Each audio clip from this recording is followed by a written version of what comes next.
Good morning. The problem was initiation of cases by scheduled caste, scheduled tribe people for when they were being prosecuted in some other cases, and subsequently those cases were not ended in conviction. Then thereafter the ScSt people used to file complaint under Prevention of Atrocities Act, ScSt Act, Section 3(1), Subclass 8, 3(2), Subclass 7.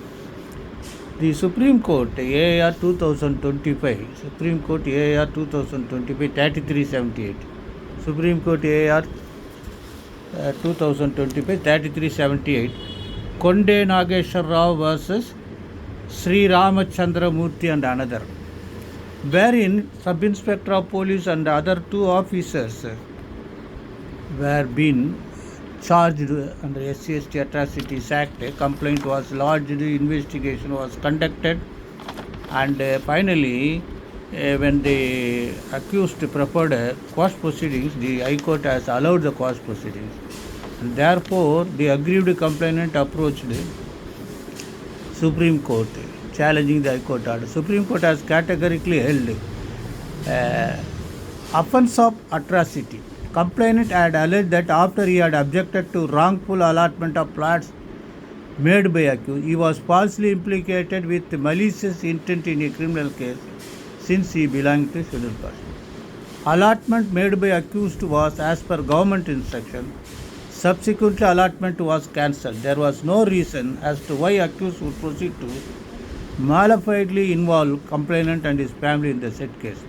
Since it was dispute between two groups of scheduled castes, there was no question of involving complainant in case for the reason that he belonged to SC. Therefore, mere pendency of cases between the complainant and accused cannot be ground for presuming that prosecution initiated against him was at the behest of accused with a false and malicious intent. That is most important.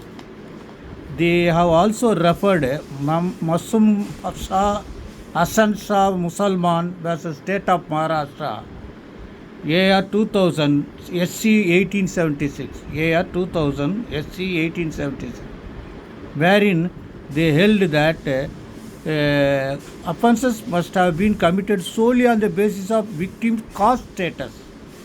Misuse of the statute to settle personal scores or to harass individuals cannot be permitted if it is apparent. That was the Supreme Court version. Therefore, the Supreme Court has upheld the finding of the High Court quashing the proceedings, and this SLP was dismissed. Best wishes.